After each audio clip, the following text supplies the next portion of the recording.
देखिए, गर्दन पर गोली मारकर चार्ली कर्क का मर्डर किया गया। कॉलेज फेस्ट के दौरान गोली मारकर हत्या। राष्ट्रपति ट्रंप के बहुत करीबी माने जाते थे चार्ली कर्क। अब राष्ट्रपति ट्रंप के किसी करीबी को यूं गोली मार दिया जाना, और आप जानते हैं ट्रंप पर भी एक बार अटेम्प्ट हो चुका है। बाल बचे थे, उनके कान को छूकर गोली चली गई थी। यहाँ उनके किसी करीबी को गोली लगी है। और इस समय जो डॉट्स अगर आप कनेक्ट करें, ये भी कहा जा रहा है कि अमेरिका में बहुत सारे लोगों के गुस्से का निशाना बनते जा रहे हैं ट्रंप और उनके करीबी, क्योंकि ये माना जा रहा है कि पॉलिसी लेवल पर उनके जो डिसीजंस हैं वो अमेरिका के लॉन्ग टर्म हित में नहीं है। और बहुत सारे ऐसे पारंपरिक रूप से दोस्त रहे हैं अमेरिका को, जिनको एलिनेट करने का काम हाल के ट्रंप के डिसीजंस ने किया है। तो क्या ये एक वेंट ऑफ एंगर है सर? क्या है ये? एब्सोल्युटली। अब आप ये बताइए, ये जो रिपब्लिकन पार्टी के सबसे बड़े सपोर्टर ट्रम्पिज्म कहते इनका नाम है, ट्रम्पिज्म है, उनके बात है, बड़े सपोर्टर हैं। और ट्रम्प भी मानते हैं, 4 दिन का उन्होंने झंडा झुका दिया इनके नाम पे। ये कोई ऐसा नहीं है कि पॉलिटिकल ये है। इनकी चलती थी टर्निंग पॉइंट यूएस से चलती है, टर्निंग पॉइंट एक्शन, 2 संस्थाएं खोली। मतलब कोई दूर के आदमी नहीं थे, ट्रंप के बहुत करीबी थे, जिसके सम्मान में झंडा झुका दिया जाए वो समझना चाहिए। लेकिन सर अगर ऐसा है तो ये तो बहुत बड़ी खतरे की घंटी है ट्रंप के लिए।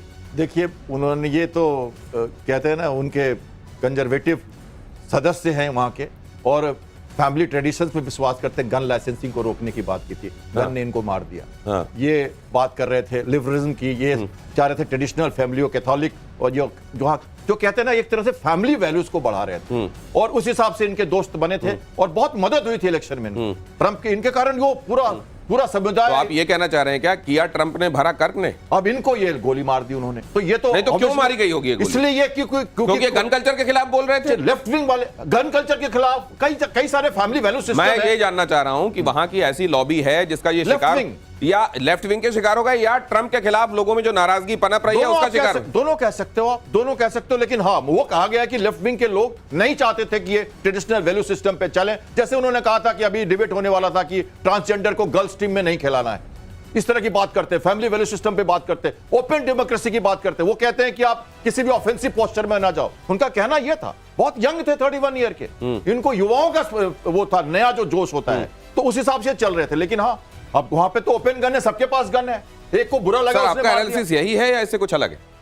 देखिए, मेरी एनालिसिस में थोड़ी सी डिफरेंस है। हाँ। जिस तरह से राइट विंग आई है all over world, right wing बहुत अच्छी चीज तो नहीं मान जाती। राइट विंग में ये जो कहते हैं अबॉर्शन, ये अबॉर्शन को अच्छा मानते हैं कि अबॉर्शन को अच्छा नहीं मानते। जो वहां पर है कि अबॉर्शन नहीं होनी चाहिए। एलजीबीटीक्यू में जो बात करते हैं ट्रंप, वही बात करते हैं। ये ट्रंप से make the America great again, Anglo sanction की जो बात होती है ना, ये चर्च जो वाली बातें हैं, एंग्लो सैंक्शन का एक थ्योरी है, जो राइटिस्ट थ्योरी, इसको अच्छा नहीं मानना चाहिए और ना होगा नहीं। लेकिन इसको लेकर तो बहुत विवाद है सर। इसको लेकर तो यह भी माना जाता है कि राइट जो विंग है वही असल में उस जगह की और उस जगह की महानता की, उस जगह के कन्वेंशंस की, उस जगह की संस्कृति की, उस जगह के वैल्यूज की बात करता है। बिल्कुल। देखिए दिनेश जी, जो भी बात मध्य मार्ग होता है, वो आप किसी भी एक्सट्रीमिज्म में जाएंगे, चाहे लेफ्ट में जाइए या राइट जाइए, राइट में हम लोग। लेकिन फिर ये लेफ्ट वाला मसला, लेकिन इनकी अच्छी बात ये थी कि उस तरह की बातें नहीं करते थे। वैल्यू सिस्टम,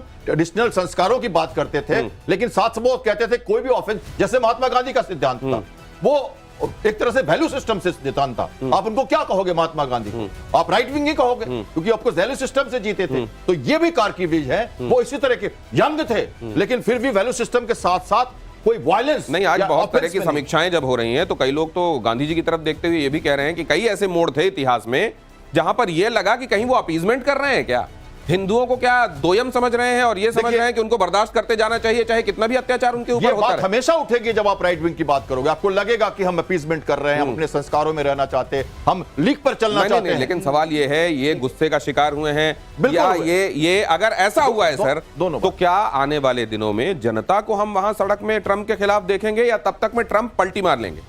मेरे ख्याल से आइसोलेटेड केस है, आप इतना दूर मैं नहीं मानता इसको। ये उनके करीबी थे। नहीं, आइसोलेटेड में इसलिए नहीं मान रहा हूं सर, क्योंकि वहां पर एक एंगर पनपता जा रहा है। बहुत सारे लोग जिन्होंने ट्रंप को चाहा था कि वो कुर्सी पर बैठे, वो लोग ये मनाने लगे कि हमसे क्या गलती हो गई। ये बात आपकी सही है। उनके अगेंस्ट में बहुत लोग हैं और मार्जिन से जीत जरूर गए, लेकिन ये बहुत डाउटफुल था कि वो वापस आएंगे सेकंड टाइम। अगली खबर देखिए, नेटो में यूनाइटेड स्टेट्स राजदूत का विवादित बयान। यूक्रेन में रूसी जंग की फंडिंग कर रहा है भारत। नेटो में अमेरिकी राजदूत मैथ्यू व्हिटेकर का बयान भारत की रूसी तेल खरीद पर साधा निशाना। भारतीय खरीद से रूस को डायरेक्ट फंडिंग हो रही है। अब ये डायरेक्ट फंडिंग की डिफाइन भी कर दे जरा, ये कैसे हो रही है। और अगर भारत इस तरीके से डायरेक्ट फंडिंग कर रहा है तो यूरोप जो पूरी एनर्जी खरीद रहा है रूस से, वो क्यों नहीं फंड कर रहा है इसको? और वो जो यूरेनियम खरीद रहा है अमेरिका, वो क्यों फंड नहीं कर रहा है इसको? ये किस हिसाब से इसको डायरेक्ट फंडिंग कह रहे हैं सर? देखिए, आप तो उस चीज की बात करते हैं जो कि सत्य है, मगर आप बताइए अमेरिका से कोई बातें आती हैं, वो जो कह दिया वही नैरेटिव है। वो उन्हें कह दिया ये गलत है तो गलत है भाई। आप वो तो मानने के लिए बहुत सारे देश मान गए। वो तो यूयू कहता है कि 100% लगा दो इंडिया पर।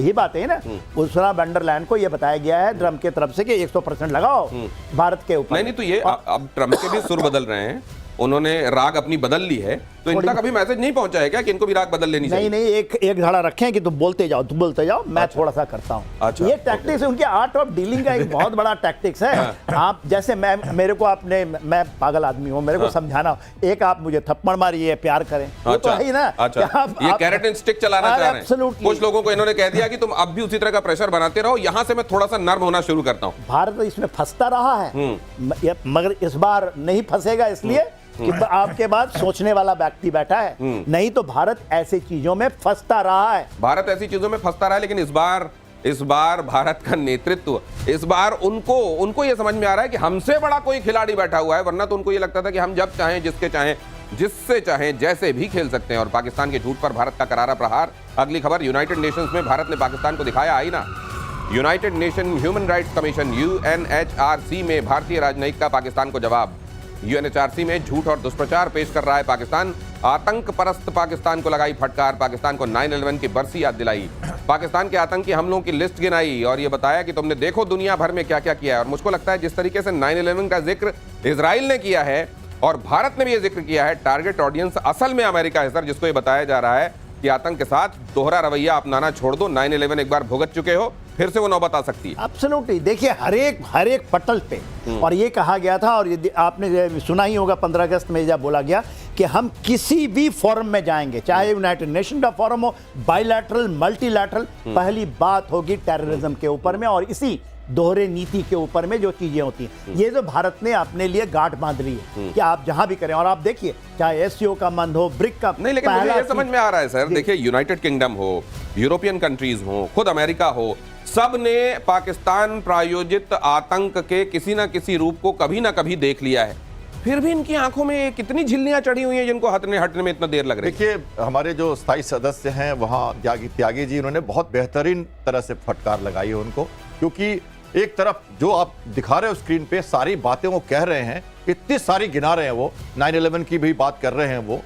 और एक और बात है, स्विट्जरलैंड उसका अभी अध्यक्ष है United nation human right commission का, और वो कह रहा है भारत को कि आप ये जो अल्पसंख्यकों की बातें करते हो और आप ये जो भी बातें आपके देश में हो रही हैं, इनको आपको सुधारना चाहिए। इस पे फटकार ज्यादा लगी है स्विट्जरलैंड को। स्विट्जरलैंड हमारा दोस्त है, हमारे अच्छे संबंध है उनसे। उन्हें समझाया गया है कि आप कैसे इस फोरम में ऐसी बातें कर सकते हैं। ये ज्यादा मुद्दा हमारे लिए समझने के लिए है कि जो आप अध्यक्ष हो United nation human right commission के और आप ऐसी बातें कर रहे हो। पाकिस्तान को तो हमने कहा दिया छोटी लकीर है। मैं इसीलिए तो कह रहा हूं कि ये बातें देखिए, पाकिस्तान कभी चोर ये नहीं मानता कि उसने चोरी की है। पाकिस्तान कभी नहीं मानेगा कि वो गलत कर रहा है।